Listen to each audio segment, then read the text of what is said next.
ada yang bisa mencetak spesifik khusus lulusannya jadi product manager? Iya, langsung jadi product manager, nggak ada.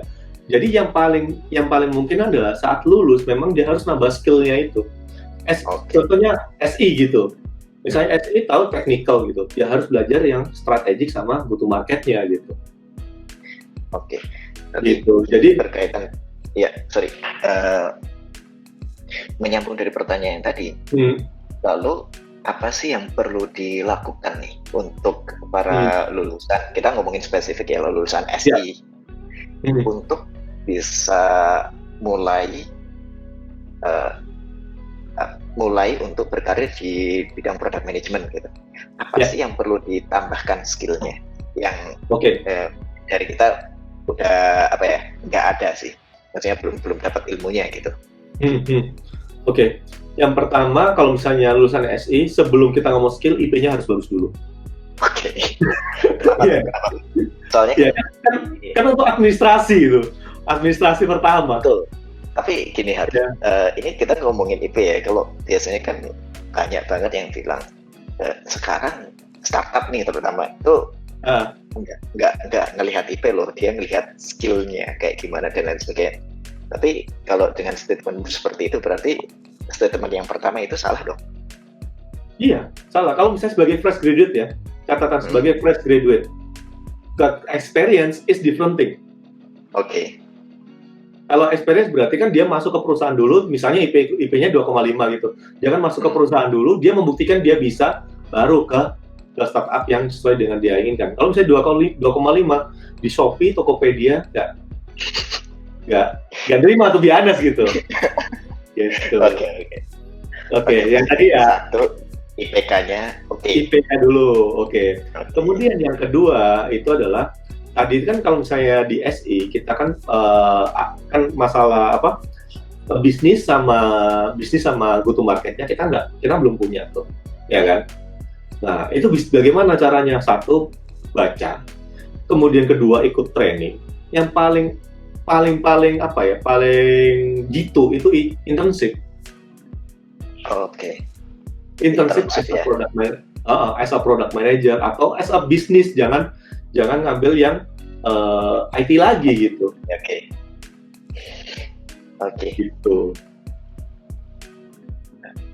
Gitu. Dan yang selanjutnya itu soft skill. Motong mas. Soft skill lah, ini yang penting lah. Soft skill itu bisa didapatkan dengan apa? Dengan ikut organisasi misalnya.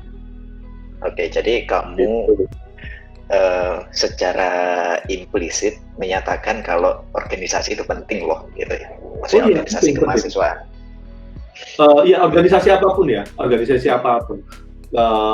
nggak hanya himpunan, tapi jangan hanya belajar aja, tapi harus tahu cara bagaimana mengkomunikasikan dan groundnya tempat yang paling bagus ya berorganisasi gitu. Oke, jadi kembali lagi nih ke pertanyaan yang tadi nih. Sebenarnya tadi kan ngomongin masalah soft skill, terus ujungnya adalah organisasi itu akan membantu soft skill-nya ya. Sebenarnya tadi soft skill yang dibutuhkan untuk entry level itu yang apa sih? Kan nggak mungkin juga leadership yang langsung wah banget gitu kan. Tapi entry point soft skill-nya kayak gimana sih? Yang memenuhi ambang batas untuk bisa menjadi seorang product manager. Nah itu tadi karena biasanya itu mahasiswa ya masih mencari jati diri, yang paling penting itu self management sih sebenarnya. Oke, self management. Biasanya kalau karena biasanya kan quarter crisis kan biasanya, atau misalnya barusan lulus mencari jati diri, biasanya kan sensitif kan, lah itu dia. Oke. Manajemen itu yang harus dikuatin. Karena kalau once dia self managementnya bagus, dia dapat feedback, oh ternyata presentasimu yang kurang oke, dia dapat feedback, terima, dia evaluasi diri, improve gitu. Kalau misalnya oh ternyata kamu leadership-nya kurang ya kan, oh leadership kayak gimana sih yang oke, dia cari tahu, improve. Jadi lebih ke self management, growth mindset-nya itu ada gitu. Oke, jadi self management sama growth mindset ya. Nah, kalau ngomongin self management, biasanya yang kalau kamu lihat ketika interview itu apa sih tolok ukurnya self management yang bagus tuh kayak gimana sih? Yang pertama kan pasti nggak baperan nih. Terus ada nggak checkpoint lain yang biasanya dilihat gitu ketika interview? Oke. Kalau misalnya interview, paling gampang adalah saat dia tidak menyalahkan orang lain. Biasanya kan interview kan, kenapa kamu keluar, atau permasalahan terbesar itu apa? Kalau dia nyalain orang lain, udah itu coret. Oke. Alasannya karena gini, sebelum kamu nyalain orang lain, kamu kan harus refleksi dulu gitu. Oke. Jadi karena aku percaya dalam sebuah kesalahan 100% itu nggak bakal terjadi karena satu orang atau dua kelompok. Pasti ada sumbangsi kita. Tinggal kita mau ngelihat itu dulu atau enggak, atau ngelihat masalah orang lain. Oke, ini jadi berarti biasanya kalau seperti itu sebenarnya yang kamu lihat adalah dari poin yang tadi itu ngerujuknya kemana Tuhan. Jadi dia bisa lebih self introspect. Terus kemudian dari situ apakah akan berhubungan dengan growth mindset atau gimana tuh? Nah, kalau misalnya dia itu self manajemennya bagus, maksudnya nggak bisa dapat feedback, kemudian tidak tendensi menyalahkan pihak lain, berarti kan dia kan sudah bisa berdamai dengan kesalahannya dia sendiri. Saat dia udah bisa berdamai, dia bisa mindsetnya growth mindset itu bakal berjalan dengan sendiri. Sebenarnya growth mindset itu bakal otomatis ada saat dia emang self manajemennya bagus, karena otomatis dia dapat feedback kan. Orang kalau saya dapat feedback, pilihannya dua, baper atau improve, atau diem aja gitu. Oke.